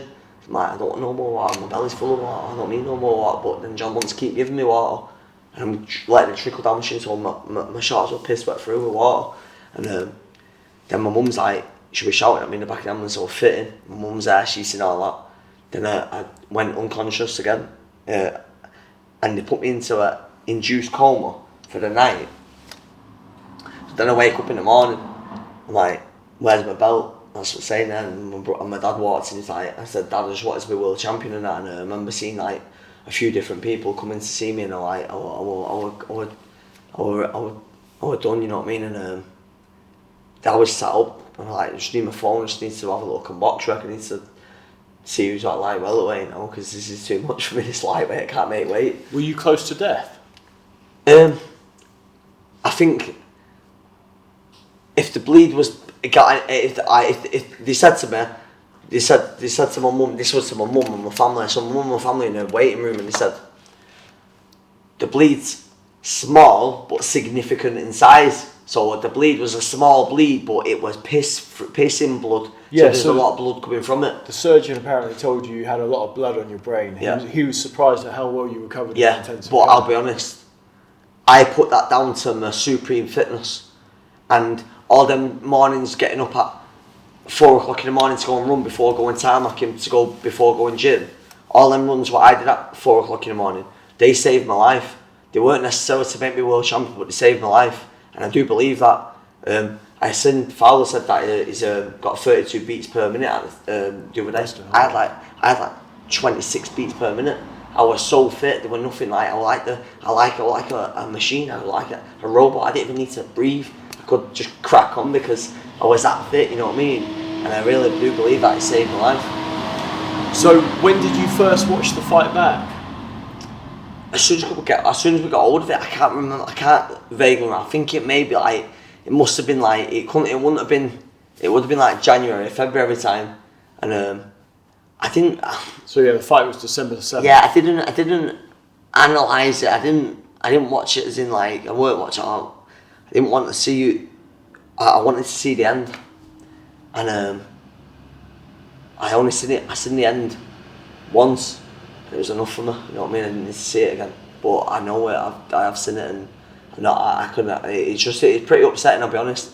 And when I went back to the bowlers, and I promoted a lot of shows at the bowlers, I went back to the bowlers for the first time, and it was really eerie, and it got me a bit upset, you know what I mean? But I'm good now. I go there.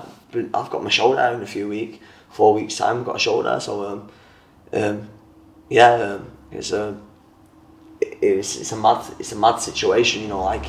It's mad because I'm not really one who looks into a lot of things. I just sort of crack on and say, right, look, that happened, let's go on. I remember when it happened and I thought, right, sorry I can't fight again. Thinking, right, well, I'm 22 years old. I'm going to have to go and get an Olympic gold medal at swimming or something. I can't even swim. I thought, well, I'm too young to just give up. I need to do something with my life. Then I opened the gym because that was like the initial thing. I'm going to open a gym, I'm going to get an Irish license, I'm going to go to Japan like... Edwin Valero did. I'm going to get a license, I'm going to fight, I'm going to be world champion. And I thought, and that's what was in my head for like a year until I emailed the BUI, Boxing Union of Ireland, and they said, get my license, mate. And they're like, Kieran's had a good career, forget about it, we're not going to do that. And I thought, I maybe have to look into something else now because it's not happening this. I thought I needed a year out, that's what I felt like I needed, but... So yeah, so you said that you would wait, this is back at the time, you said you waited that Christmas to find out what would happen again and said, I'm a realist who has suffered this type of injury and boxed again. You'd taken phone calls by now from Michael Watson and Spencer Oliver. And Michael Watson rang me when I was in intensive care and said, Kieran, don't worry about it, we're all in the same boat. And I thought, mate, I'm not in your boat, I'm not fucking in that boat, you know what I mean? And that's exactly what I thought. And when was that denial? Yeah, it was denial. I didn't know what bleed on the brain was. It's the last thing you think of. Any fighter who comes in there, and even me now, as a boxing coach, as a manager, you don't think your fighter's going to have a bleed on the brain and go for a life-threatening injury. You don't think that. It's the last thing you think of. It's like you're going for a pint and thinking, right, I'm going to get kicked. You don't think you're going to get shit up with your liver and that, do you know what I mean? But it happens, you know what I mean? But it's the risk of boxing, and every fighter's putting that risk in, but it's not something what actually anyone thinks about, you know what I mean? So it's not something what I thought about. Did a lot of the boxing community reach out to you, or did you feel that? I'll be honest, they did at first, but I just felt like it was a trend. You know, like it was just a trending thing. Yeah. Well, that's kind of what happens now. Someone gets injury, there's a GoFundMe page for a couple of days, and then it just goes on the cycle. Pritchard Colon, you know. Yeah, in New York. Yeah, so I love it. I love all this stuff. And I think, wow, I was lucky because that could have been me, you know what I mean?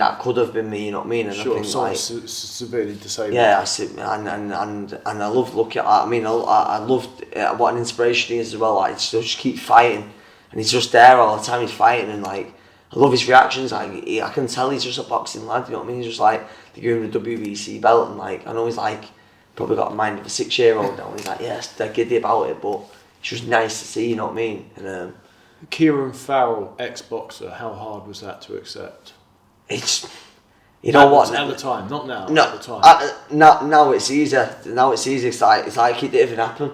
All them memories I have, it's like it didn't even happen. It's like because you're living in the present, aren't you? But at the time, I'll be honest. I think when I was able to walk, so it was about 8 weeks later, I was able to walk properly because I was bedbound for I was sleeping probably 20 hours a day. I weren't even awake, and I'd only wake up for like toilet, and I couldn't go to toilet.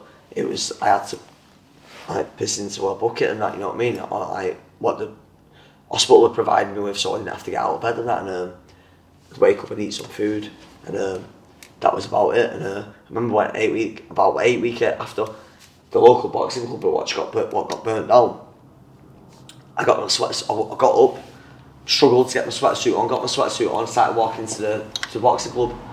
And my brother was like, "What the fuck are you doing?" I'm like, "Going training."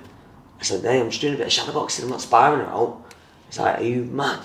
And then all of a sudden I'm like halfway up the street or halfway there, and he's following me. I'm like, "What are you doing?" And he's crying his eyes out, like, making sure that you don't fucking get killed, you mad bastard. And what's it called? End up. It might have been. It was definitely. It was after Hatton fought. Is it Senchenko? Yeah, the last one. And it was after that, and I felt like Ricky. But I thought, but Ricky's had a good career, and I just felt it was unfair that I didn't get to do the career. I didn't have my career. So I remember turning around, crying my eyes out, and I remember it was Lewis Forshaw, a lad who had seen us, and he was like, he didn't know where to put his head. So I'm crying my fucking eyes out, walking down the street, and Nathan's got his arm around me, like, just forget about it, kids, it's happened, it's over now, it's done, you know what I mean? I'm like, it can't be. I know it can't be done. And I'm just thinking, fuck it, just get me back in my house and go and eat some fillet steak with my dad, and I'm like, cheer me up a little bit, you know what I mean? What did rock bottom look like? Obviously, if you said that you've not done drink or drugs or any of that, like, what did you do? How bad was the depression you went into? Like, it was just hard, because like boxing's my life, and I felt like, for me, you know, like we said about the boxing community, look, the boxing community did get behind me for that while, but then I remember James Elder coming here with I From London, and I said I felt like the forgotten man. I felt like things are happening and I'm not involved in it anymore, you know what I mean? And I'm just here doing this. And then I remember when he said to me, he said, "Maybe you should get a journeyman." And I thought, "You disrespectful bastard, get out with him," you know what I mean? But he meant it in a good way. Yeah. Get out and you get him out. And anyway, as it was, Darryl Sharp actually was my sparring partner as an amateur, and he contacted me the same day I got my manager's licence. And I only got my manager's licence, I didn't even have anyone to manage. My missus just said to me, "Just get it, and like, if you think you'll be a good manager, just get it." Like, and I think she was doing it to help me out for my own sanction. So I felt alright about myself that I got my manager's licence, now I'm doing something. So I did it, and then Darryl Sharp contacted me and said, like, I want to got some licence fights. She said, "Look, we're doing a licence fight, bro." And then I did it with him. I thought, you know what, like, you could be a good pro, you know what I mean? So like, let's do it. And we went in the home corner, and he got like 250 quid because he didn't sell many tickets. And he started trying to give me it. I'm like, "No, bro, I'm not here for that, you know what I mean? I'm here to see you be a champion and that, like, sound." And we went, what's it called? I said, "Look, it was 6 months later, Pat Barrett." Obviously, I don't want to mess Pat Barrett about with tickets and that. So like, "Listen, how many have you sold?" I really like, "Look, I've not sold one." I said, "Look," I rang Pat up. I said, "Look, Pat, just put him in the blue corner." I said, "He'll fight one of your guys, something." He said, "Just put him with that Aaron Michael Jr." I said, "Look, I know Aaron Michael Jr. He borrowed my head guard once in his nose. I'd never seen anything like it. It kept bleeding. It was like a tap pouring blood." I said, "Bro, you just punch him in the nose." I said, "You'll stop him," you know what I mean? So Darryl got in there, and I thought he beat him every round. He got scored every round to Aaron Michael. I'm like, this is the blue corner boxing. This is what it is, the away corner, bro. You know what I mean? And it's like, fuck it, I got a grand though, didn't I? I'm like, yeah, I got a grand. So if that's what you want, and then anyway, get another phone call. "Do you want to fight Sam McNess? Do you want to fight this guy?" I'm like, that was hard. That was the hardest guy I've ever met. His head's made of metal or something. And he's like, "Yeah, I'll fight him." And then we went on the road, and I'll be honest, probably the best advice James Elder ever gave me, because I loved it, and I've got me back in boxing, get me to the big shows again.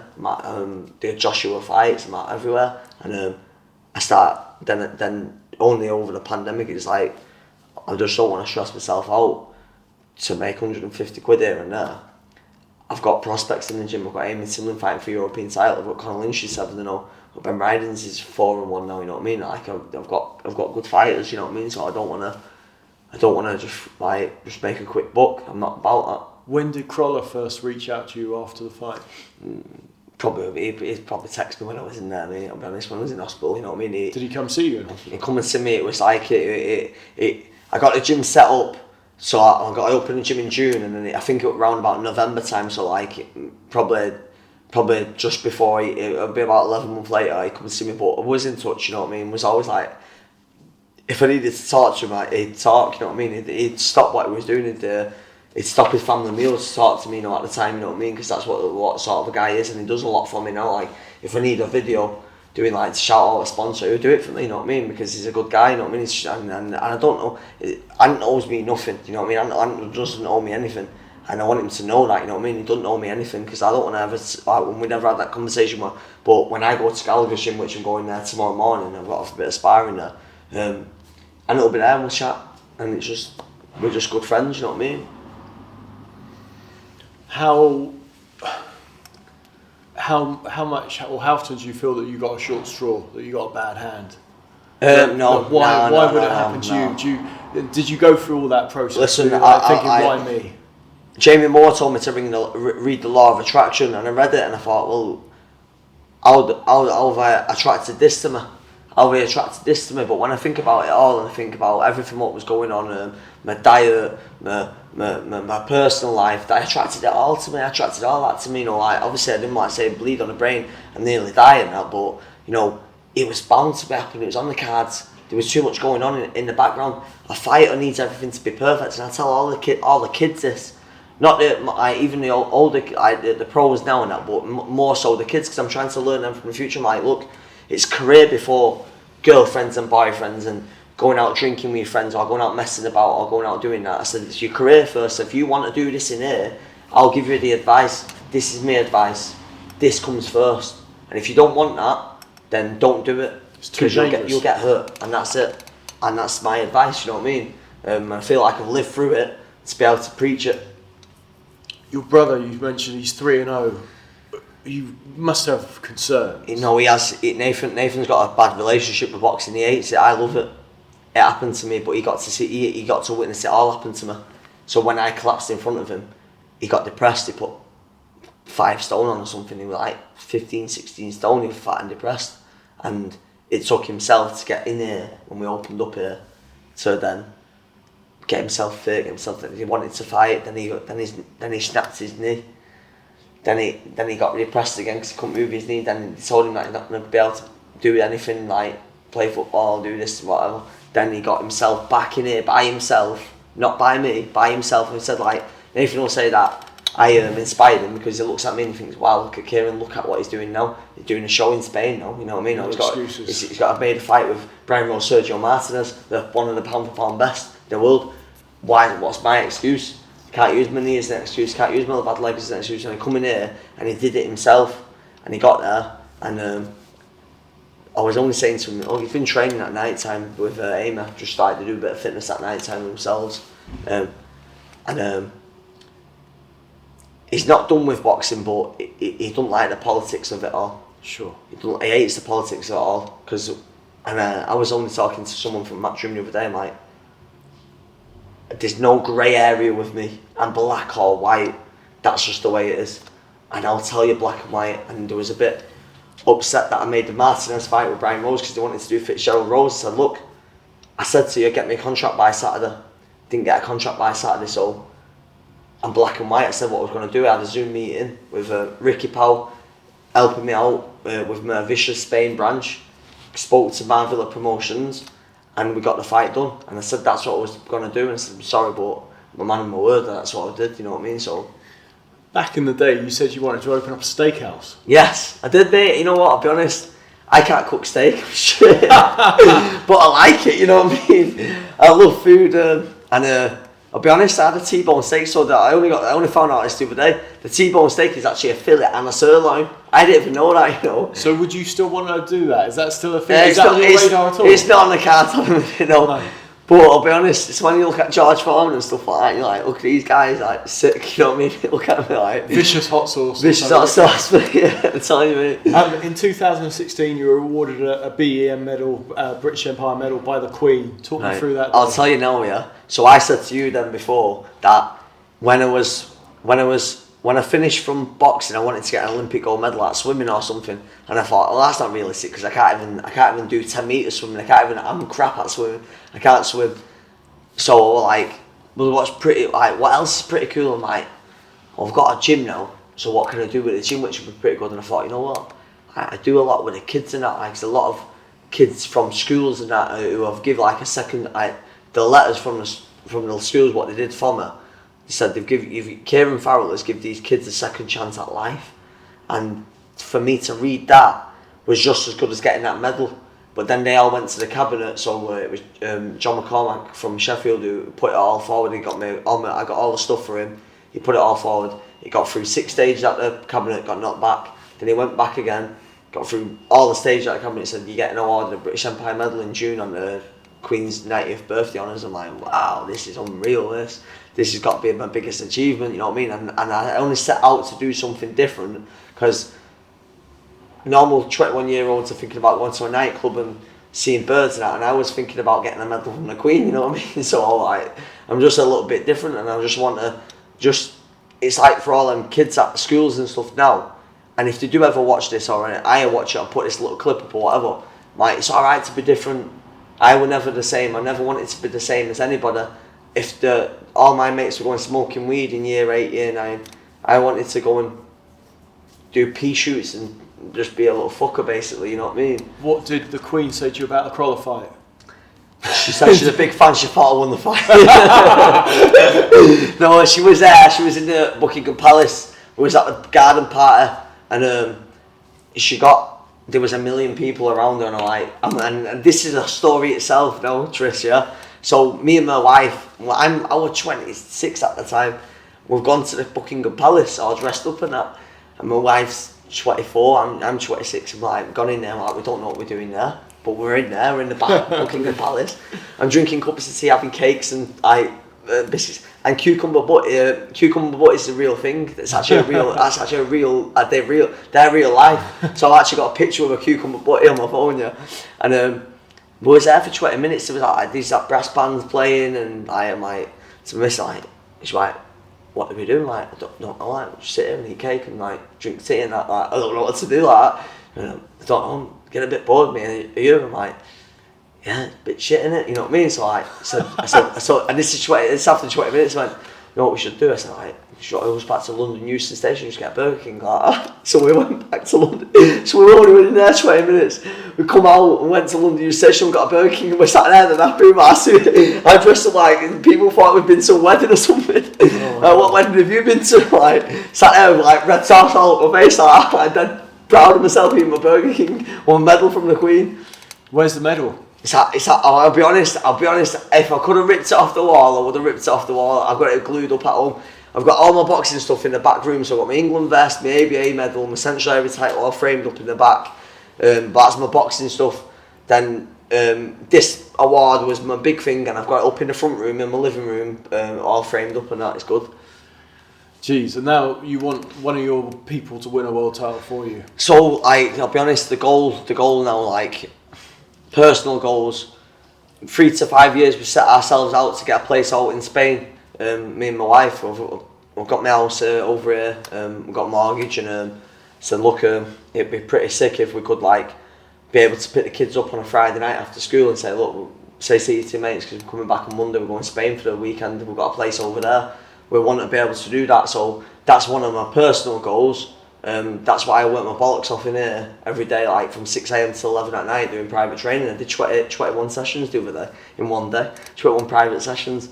That's my world record at the minute. I'm trying to beat it. I can get 23 in, but I'm just going to leave it for a while now because it will kill me.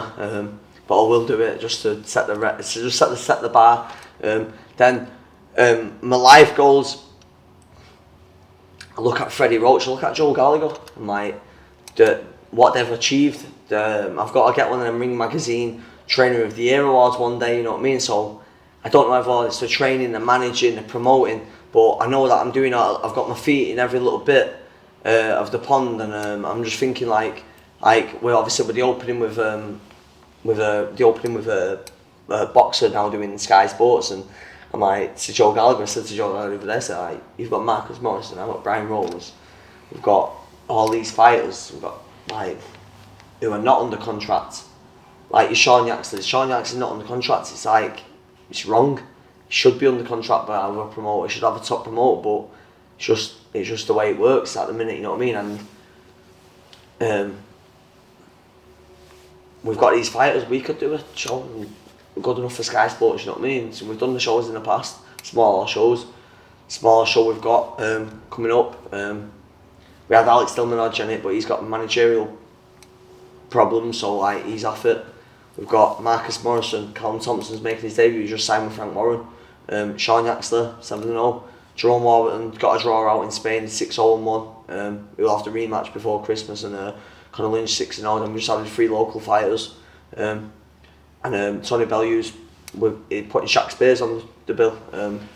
If anyone could have fallen out of love with boxing, it could have been you. Yeah. Was there a point where you did? Nah, never. I'll be honest. You weren't resentful. I was like I said, I was in my bed for 20 hours a day, and I'm on the iPad, and I'm watching. I'm pretty sure with Deontay Wilder knocking someone clean out, spark out, and I'm like, one day, come and have a look at this. He's like, what is it? And I showed him, and he's like, I don't know how you can sit there and watch that after what's happened to you. I love it. I'm sick. I said, that's a sick knockout. I said, I think that's a good knockout. And he's like, I never want to watch boxing again. You know what I mean? It's mad because he's come on a full U-turn, and then he's done it. He's done the boxing to get to now for his own peace of mind that he can do it.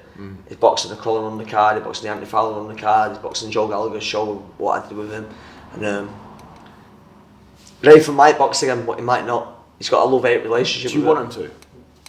I love doing his corner, mate. I love it because I know how good he is. Comes in here and he's the only guy who can get off the couch at 15 stone, come in and still knock people out in there, you know what I mean? Do you worry about him? Yeah. I worry about the fact that I wouldn't want to. I think I'd feel responsible if anything had happened. Like, even if he got knocked out or anything like that. But I just, to be honest, just the way we are, like, we say that you might say it's a law of attraction or whatever, but we talk about we've won a fight before we've had a fight, you know what I mean? Like, oh, he's alright, but it's like the Dalton Smith fight that was touted about with Van Nathan. And when I watched Dalton Smith fight, I think it was on the fight camp when I texted Matt Dream straight away, like, Nathan will fight him. And he's like, oh no, we've already done it with Apple, is it Appleyard or something like that? Oh, okay, Lee Appleyard. Yeah, he's already made the fight with him. I'm like, bastard, it's probably, Dalton's moved on now. Nathan's still at 3-0. And because he's not had that promotional contract, that's the truth. Because if he had that promotional contract, he'd be able to get out in the pandemic, whereas he's not been able to, you know what I mean? So, you can't well, I'll be honest, I got fighters out in Spain, but that was just through hard graft. That was just through me putting the work in. That's how I got the fighters out in Spain. Yeah, sure. Well, look, I really appreciate you making time to speak to me. It's been brilliant to talk to you after all this time, and I can't believe you still got so much love for the game. I love it, mate. I love it. That's it. Onwards and upwards, mate. And hopefully, next time we talk, Tris, I've got that Ring Magazine Trainer of the Year. Oh, mate, for next time, I want a British Boxing Board of Control at least, mate. You know, that's what I'm looking for. Yeah, thank you Tris, very much, thank you, mate. Thank you. Thank you.